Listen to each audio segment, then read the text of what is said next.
this season. Coach Connor Busick has rotated his lineups a couple of times. We've seen a different number of attack combinations, defense combinations, midfield combinations. One of the changes we see is that the star freshman Rowan Nuri looks like he's getting to start on close attack. Yeah, and I think that's where you've got a lot of guys who can play both spots. So it's the question of what are the right combinations of players and in what locations that's going to come as this year goes along. Hobart wins the opening draws. We're underway here for Cornell's opening schedule at home for the 2026 men's lacrosse season. They'll start on defense, Cornell, led by Matt Tully in goal. He'll face his first shot. It's blocked on the way, and TJ Lamb's got the ground ball. Always good to get that first one if you're a goalie, be able to settle in, and now Cornell loses a little bit of tempo. He'll take Matt Dooley across the halfway line. Technically, it's a clean clear, but he loses it and right back over to defense. Cornell goes. This has been a slight problem for Cornell, only clearing at 83% to start the season. That middle third of the field is so important to be able to settle in and not get stuck there, because that's where you can have and that's what happened. The pole jumps Dooley and creates the turnover. One of Hobart's freshmen, number 14 in purple, momentarily had the ball. That was Gordon Bennett. Number 22 in purple, probably someone Cornell is pretty familiar with, and David Peterkin as Tully goes low for his first save of the afternoon. And he's going to start a break immediately. Here's Lamb, 2 assists. Last time out, he shoots and just misses high. Those short sticks love it when they're able to get their hands free like that and just no slide to them. I think that's a smart play if you're Hobart, right? You've got 3 guys who can really finish. Let the short stick take that shot with his left hand. Here's Ryan Waldman, who had been starting at attack for Cornell. He's moved back to first midfield. We saw Waldman be a part of that electric second midfield line last year for Cornell. Firth to Goldstein. Wide open, Ryan Goldstein just into the bottom corner, and he opens his account for the 2026 home schedule for Cornell. And that's interesting because usually you'd expect to see those two at the opposite spots. Usually you'd expect to see Goldstein behind and with Firth at the wing, but they're just able to draw the defender to him and then just finds Goldstein. We're able to take a step in. Look how he closes the distance, just totally unguarded. And even though that's his weak hand, he's able to finish both ways and gets Cornell on the board first here. First home goal of the year. 12:53 mark, first quarter. And, of course, it's Firth with 6 goals on the year and Goldstein with 8 assists on the year. So to go along with the flip-flopping of roles between the 2 star attackmen. And a violation on the face-off there on Cascadon, which is going to mean that we'll likely see Michael Melkonian on the next face-off. We're not used to seeing Jack Cascadon and Cornell this year just lose face-offs. As a team, Cornell this year is facing off at 72%. Which obviously you expect to regress to the mean a little, but shows you how strong the Cornell face-off group is just considered in general. It is hard at the beginning of the year to really put the stats into some sort of perspective, especially, face-offs, man up, man down, all of them, right? They can look.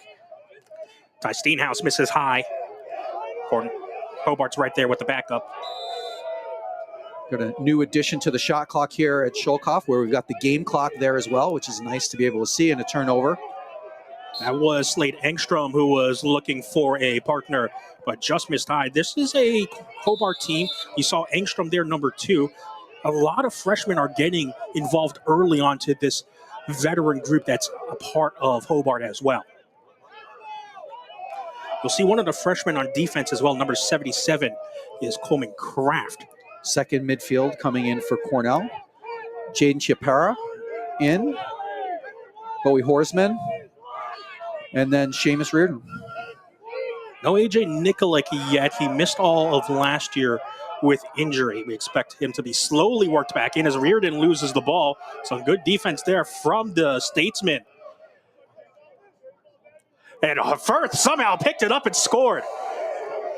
There's the craftiness of Willem Firth. He's probably used to all the midfield days of playing and picking up those ground balls. And now on attack, it's who you expect for Cornell to score the first 2 goals of the year. Well, and it's a lot of box, right? They get that ground ball, and he's gonna he's going to convert almost every time from that in close. There's really not much of a chance for the poor goaltender Johnson to be able to make a save there for Hobart.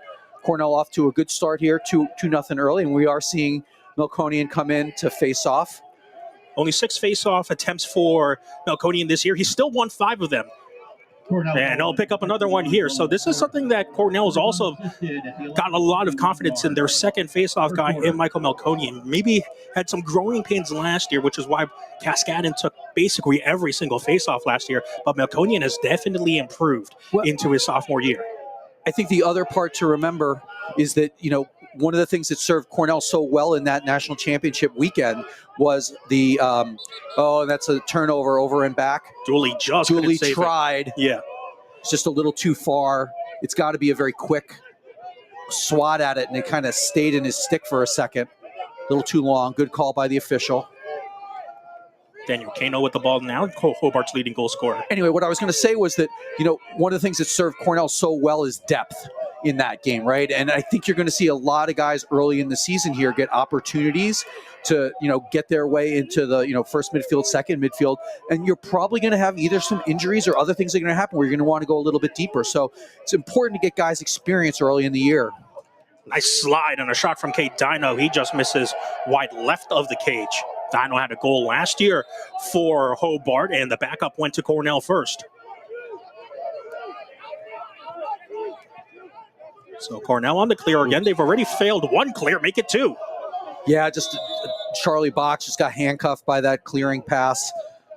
Just in a tough position. Sometimes when it gets in close on your body and your hand is near the plastic on the stick, it can be a really tough catch to make, and I think that was what happened there. Gotta give a lot of credit to Hobart. Opponents are clearing 65% against them this season. They've made it tough for opponents to get it across the halfway line. Again, this is a Hobart team that has only lost 2 games on the year, but a combined 3 goals to some very tough opponents. They're under first-year head coach Stephen Brundage, assistant head coach last year. Here's one of their freshmen in Bennett. He'll pass to X. 30 seconds on the shot clock for the Statesman. Pizza also finds Snellenberg. He's got a short stick on him, the attackman. And the pass inside is off the stick of Dino, but right there for the backup is Peterkin. Good job by the interior defense of Cornell. One guy splitting 2 guys there, and was able to create the turnover now, and then quick ground ball here by Matthew Tully. And that caused turnover was by Ike Lonis, the new third close defender for Cornell. I think some fans might have expected to see Michael Marshall at that third close defense position, especially after making the USA U20 team for the World Championships this past year. But the Cornell coaching staff has decided to go with the junior Ike Lonis, who had only played in 7 games in his Cornell career before, but has certainly got a lot of experience being a junior on this team. Well, and it's the depth, right? I mean, it's the number of guys. First midfield back out for the Big Red. You just saw number 8 with the ball. That was Luke Robertson. Here's Waldman. Robinson on the Canada U20 team. Firth. He's got a short stick on him, Firth. Now Nuri, who's also got a short stick, will feed Waldman inside. And it's a quick 3-0 lead for the Cornell Big Red. That's really felt like the first time where we've seen the Cornell offense doing a nice job of moving the ball, and we're going to get a Hobart timeout here. Here you're going to see just dodging off, and then just that little curl inside, puts the bouncer in, gets Cornell to a 3-0 lead. That's all you could ask for Cornell. Up 3-0 on Hobart to open the 2026 season at home here at Chokoff Field. Cornell leading 3-0 halfway through the first quarter here at Chokoff Field. Home opener for the Big Red. Christian Guzman here alongside Tom LaFosse. Interesting that Hobart calls a timeout there after the third goal scored by Cornell, but it was under 8 minutes. So in technical men's lacrosse terms, that's going to be an automatic media timeout. Maybe a little coaching jitters for the first-year head coach Stephen Brundage taking over for Greg Raymond. And a quick clamp and ground ball. Cascadin immediately wins his first faceoff of the afternoon, and you saw Jaden Chiapara on the second midfield line. He was playing wing there for the Big Red. Yep, and it's now you're seeing Reardon come through as well. And then they're playing a little hangman here with Cascadon, keeping the Fogo on the field. We'll see if they go to that. Grady Taylor is on at the other end. Here they go. So now they're going to get it. Here it comes. Here'll be a 6-on-5. Taylor is there on the change game. Reardon is held up, though. Nice defense on a long pole, Brady Camella. But Firth has worked his way inside and shoots over the shoulder of the freshman, Michael Johnson. And Cornell has a 4-0 lead with 7:18 left to go in the first. And again, that sort of scrambling started because of the change game. And you saw two defenders there. The backer comes out. Firth takes advantage of the short stick because they're trying to get matchups right because they were just expecting and just had to deal with a 6-on-5 break, and then just gets past the shorty. And again, like that overhand lefty shot from close range, he's money from there. 2 goals for Willem Firth today. He's up to 8 on the season and an assist for him as well. So already 3 quick points for Willem Firth. Cascadon back there. New faceoff guy for Hobart is James Stanton, and he almost wins the ball to a winger, but it's Cascadon who picks it up. And that's one of the things that Cornell can also do so effectively in the faceoff game is just fight. They'll keep Cascadon as usual on the field for a bit longer. Cascadon, an adept player with the ball, ready to go and assist this year. Crossfield to Firth. Inside was looking for Cascadon, who stayed on. And Brian Goldstein trying to pick up the grab ball. Chasing after it. It's Camella who's trying to shuffle it. No calls from the official just yet. And eventually Hobart does come away with the possession. I think if you're Hobart here, you try and settle this ball down and make sure you get a good quality shot here. You're down 4-0. You really want to try and start to change the momentum. Maybe change game time for Hobart into substitution. They were looking for a quick goal. Looked like it was Colton Swisher, but he missed high.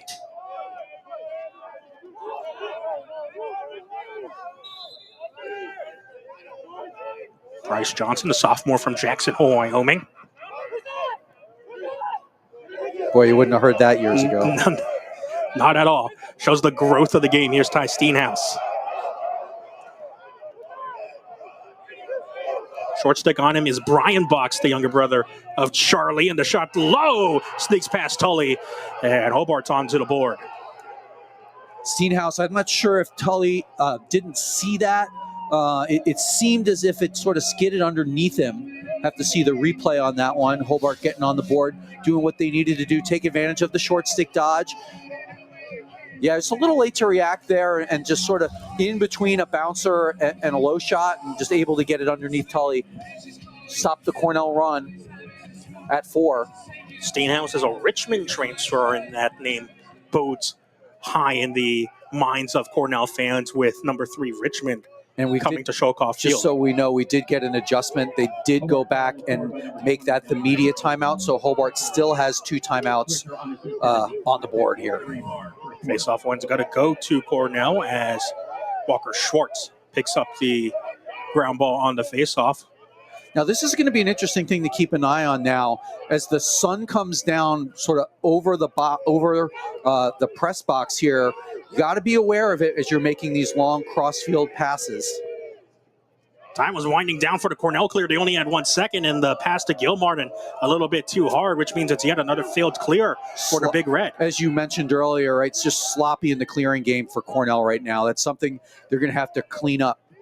Now, again, the hard part about this is early in the season, you know, you're maybe not getting outside every day. The clearing game might be a little bit more untested.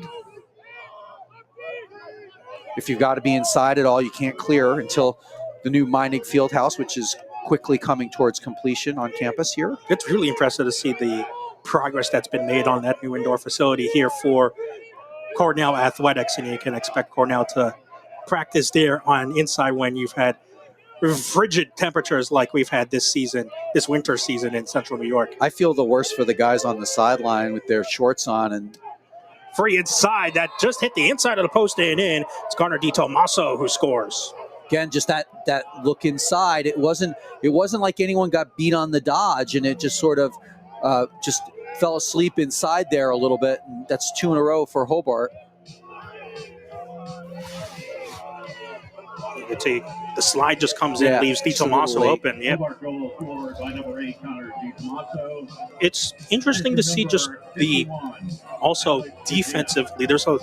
There is good veteran talent for Cornell, but it's still got to work in a lot of players that are young players to work in as well. And you really, as you mentioned pregame, you're really relying on guys like Brendan Staub and Matt Dewey to be big quarterbacks for this defense for Cornell. Well, and now you've got, a change with Jordan Stevens leaving the team, right? So that's, again, another adjustment. They've had time all fall to be able to work on that, but it just sort of takes time. And good job there by Cascadden, checking that backhand on the ground ball after losing the initial draw. Beck Mahoney and Charlie Box are the Cornell wingers, and it's going to go over to Hobart on the face-off win. James Stanton there tying it up with the big red face-off man, and almost nearly a turnover. It's going to go right back to Cornell. And great pressure there from Mike Lonis. I mean, we're seeing some sloppy play from both teams, right? And when it's, in the upper 20s here, your hands may not feel as good as they do. Your stick just doesn't react the way it normally does. Oh, and Cornell was offsides there. Just got to pay attention to your rules about clearing the ball. Another failed clear. Cornell is, really struggled in the clearing game. They're 2 for 6 right now, I believe. That is indeed correct. 4 failed clears for Cornell already in this game. And again, Hobart's a good defensive clearing team. Opponents only clearing heading into this game 65%. Good stick in the passing lane there. Almost a turnover. That was Michael Marshall there. And long stick midi, we expect him to get some close D time soon as well. Couple number changes for Cornell, so we got to get used to that here in the booth. First home game of the year. See how maybe some leftover snow from the weekend affecting Slade Engstrom there. Free inside Alex Begna, but a great save from Tully. Nice job of coming out to the ball. I think got it with his hands. Such an important thing. Your goalies, it's sort of counterintuitive to come and meet the ball. And he did a nice job there making that save on a good opportunity for Hobart inside. You can see here pressing down, 10-man ride here from Hobart. You got to come right down to Murray. He's right open right down the side. Robinson at least gets the ball over the halfway line. So it will be at least a completed clear for Cornell, which rare to say that that's something that they haven't expected in this game. Yeah, Nuri's got to, I think, come up a little bit more on that. Make sure that they're letting people know he's there. Because he was the guy, they had the ball on the side with the goalie. Here's Bowie Horseman. Like you mentioned also, maybe not a lot of practice and quick turnaround time for both of these teams. Both of them playing road games on Saturday, as this shot is rifled home from the top of the box by Ryan Waldman. And again, one of the things to remember as a Dodger, and I think Waldman does a really good job of this, he dodges the alley a lot, right? But when you get right in front of the goal and you have the entire goal to shoot at, you're so much more dangerous, right? And there's just an opportunity where when he gets inside, he just is able to set his feet and just lets it go and stops the run at 2 for Hobart.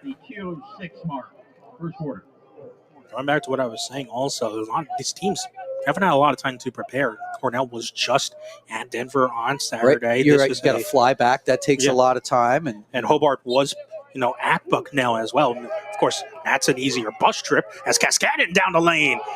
His shot is saved by Michael Johnson, the freshman goalkeeper for Hobart. Cascadden will stay on the field again. Cascadden already a goal and assist this year to add on to his 15 goals and 4 assists from his previous seasons with Cornell. Those scoring numbers you don't often see from a face-off man. No. And part of it is that makes it amazing is now with face-off guys with their stick spending so much, it's tough to have. They work really well for taking the face-off, but they're not the most accurate for shooting or passing sometimes. Okay, Cornell gets Little something break. into substitution. James, and the shot from Grady Taylor rings off pipe. It'll be a shot clock reset for Cornell, but they can't take quite quick advantage of it. Was this pass tipped? Yes, it was. Man, So, he let that one fly, huh? yeah. Brought his hands low and just upper end of the goal there. Exciting. Freshman number 29 in white, Grady Taylor, was number 46 recruit in the inside lacrosse class of 2025. Here's Reardon. Pass inside, and the shot from Nuri.